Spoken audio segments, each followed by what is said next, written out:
আসসালামু আলাইকুম। কাজী খাবার বিডির পক্ষ থেকে সবাইকে শুভেচ্ছা জানাচ্ছি। তো এই হচ্ছে আমার একটা আম গাছ।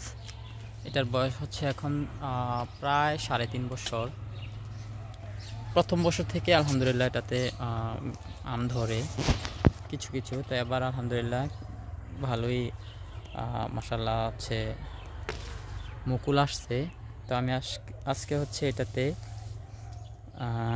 ওষুধ দিলাম, কারণ হচ্ছে এই সময় হচ্ছে এগুলাতে হপার পোকা আক্রমণ করে, যার কারণে যে দেখতে পাচ্ছেন যে কিভাবে রস শুষে নিয়েছে। তো এর কারণে যেটা হয়, মুকুলগুলো পরবর্তীতে ঝরে পড়ে যায় এবং এগুলাতে কোনো রস থাকে না। তো আজকে আমি হচ্ছে এটাতে সাইপারমেথ্রিন গ্রুপের একটা মেডিসিন দিয়ে দিয়েছি। তো আপনারা এমন অবস্থায় দিবেন যদি ফুল ঝরে যায়, এরকম ফুল ফুটে গেলে কিন্তু এটা দেওয়া যাবে না। কিন্তু আমি আজকে দিয়েছি কারণ আমার এটার পরিমাণ খুব কম। বেশিরভাগে হচ্ছে এখনও মুকুল মনে করো না, বেশিরভাগে হচ্ছে মুকুল এখনও ফুটে নাই ফুলগুলা, যার কারণে আমি হচ্ছে আজকে একটু কম পরিমাণ করে দিয়ে দিয়েছি, যেন হচ্ছে আমার মুকুলগুলো যেন থাকে, মানে সব যেন একদম ঝরে না পড়ে যায় আর কি। তো আপনারা ওই কাজটা করতে পারেন।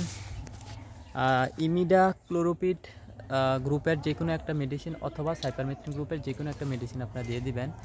সেটা হচ্ছে দিতে হয় মূলত হচ্ছে 3বার দিতে হয়। এক হচ্ছে যখন এই ধরনের মুকুল আসবে, হ্যাঁ, এই যে এটা কিন্তু একটা মুকুল, এমত অবস্থায় একবার দিবেন। আর একবার হচ্ছে যখন মুকুলগুলা এই পর্যায়ে আসে, মানে ফুল যখন এটা মতো যখন ফুল ফুটে নাই, হ্যাঁ, যখন এরকম পর্যায়ে আসে তখন একবার দিবেন। আর হচ্ছে মুকুলগুলা হচ্ছে যখন দানা জাতীয় হবে, হ্যাঁ, একটু যখন ছোটো দানাদার হবে তখন একবার দিবেন। মোট 3বার দিলেই যথেষ্ট হয়। তো আমি প্রতি বছর এভাবে দিয়ে থাকি, আলহামদুলিল্লাহ ভালো রেজাল্ট পাওয়া যায়। তো আপনাদেরকে আমি একটু দূর থেকে দেখাই আমার গাছটা। এটা হচ্ছে আমার একটা আম গাছ। তো ভালো থাকবেন সবাই, সুস্থ থাকবেন।